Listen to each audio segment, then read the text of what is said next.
Senator Fierravanti-Wells. Acting Deputy President, tonight I rise to speak about the recent bushfires which have devastated Australian communities, scarred our landscape and have left many citizens mourning the loss of family and loved ones following 33 deaths. Last week, both chambers passed condolence motions.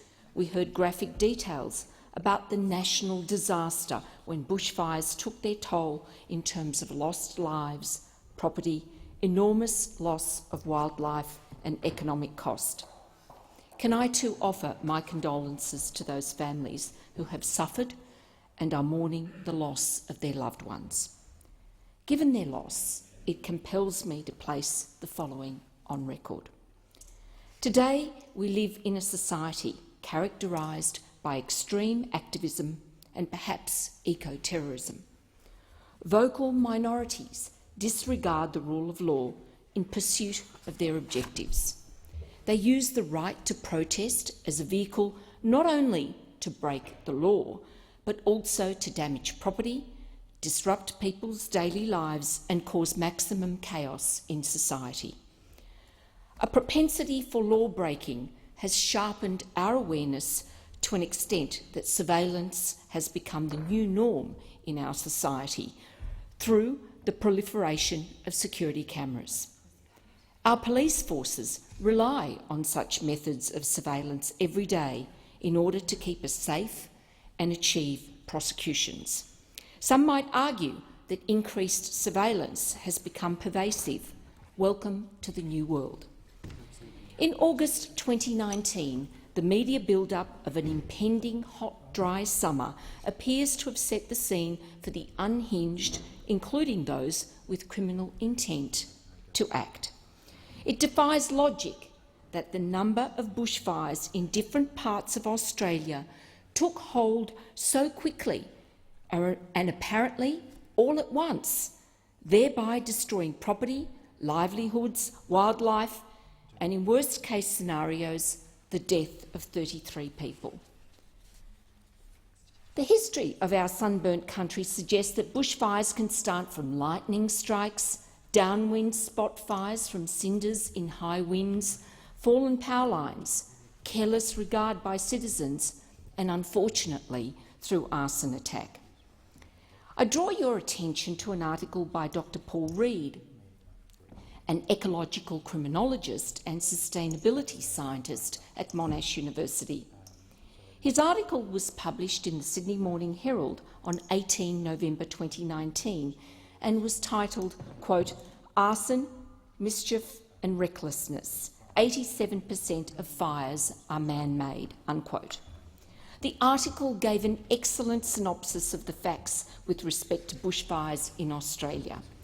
It stated that there are on average 62,000 fires in Australia each year, and he notes that satellite studies have shown that lightning strikes are responsible for only 13% of all fires. Dr. Reid further stated, and I quote, "A 2015 satellite analysis of 113,000 fires from 1997 to 2009 confirmed what we had known for some time. 40% of fires are deliberately lit, another 47% accidental. This generally matches previous data published a decade earlier that about half of all fires were suspected or deliberate arson and 30% accidental. Combined, they reach the same conclusion: 87% are man-made," unquote. Importantly, Dr. Reid draws the distinction with the recent fires in New South Wales and Queensland and noted that there were no lightning strikes on most of the days when the fires started in September 2019. I should point out that there have been many inquiries into bushfires over the years, including the Royal Commission into the Black Saturday Victorian bushfires in 2009. Recommendations, including those relating to land clearing, reductions of fuel loads and arson, not only have been inadequate, but also have not been fully implemented. Several media reports since last year have indicated that arson was a key factor and many arrests had been made. Indeed, taking up on Dr. Reid's work, supported by his satellite data analysis, and given the extreme number of fires that occurred in September 2019, the scenario not only gave the impression of the possibility of arsonist attack, but also it suggests a level of coordination. Given the loss of life, extensive loss of property, psychological costs to our communities and the devastating loss of wildlife, then questions need to be asked. Those alleged arsonists already arrested need to be thoroughly investigated by law enforcement. Who are they? What was their motive and intent? Are they lone actors or part of a sinister collective conducting eco-terrorism? Was there a level of coordination? Were any organisations with a history of law-breaking involved in order to further their respective narratives? On 21 May 2004, David Crowe wrote a most informative article in the Australian Financial Review about the crossbow capability and its application to law enforcement, and the importance of data mining through searching disparate databases. In this regard, metadata is an important resource and tool for combating terrorism. Surely data mining programs such as Crossbow or its successor would be very useful to establish any 6 degrees of separation between those who might be involved in unlawful activities. Forensic analysis of communications metadata remains an important tool to gather evidence and counter potential terrorist activities in what can only be described as today's uncertain world. On 26 March 2015, our Parliament passed the Telecommunications Interception and Access Amendment Data Retention Bill 2014, requiring retention of a defined set of data for a period of 2 years. As stated by then Attorney General Brandis and Communications Minister Turnbull in their press release of 26 March 2015, and I quote, "Metadata is the basic building block in nearly every counter-terrorism, counter-espionage and organised crime investigation."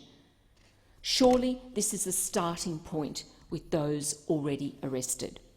What role is the Australian Federal Police taking with respect to investigations and the discovery of evidence within communications metadata? Should the Australian Signals Directorate be assisting in this regard to rule out or otherwise potential overseas components by eco-terrorists, noting arsonists were active in California last year? Have we reached the point where satellite surveillance metadata from our various national agencies needs to be examined at the respective initial flashpoints as part of investigative resources and tools to assist in gathering evidence to prosecute those responsible? Given the loss of life, the extensive loss of property and the economic impact, was eco-terrorism an agenda at any of the recent meetings of the National Security Committee of Cabinet? If not, why not? The Australian public deserves answers, and so I ask, who is taking the lead to get to the truth? The 33 lives lost must not be ignored by those charged with our security. We owe it to them to get to the bottom of the how and the why. Thank you, Senator.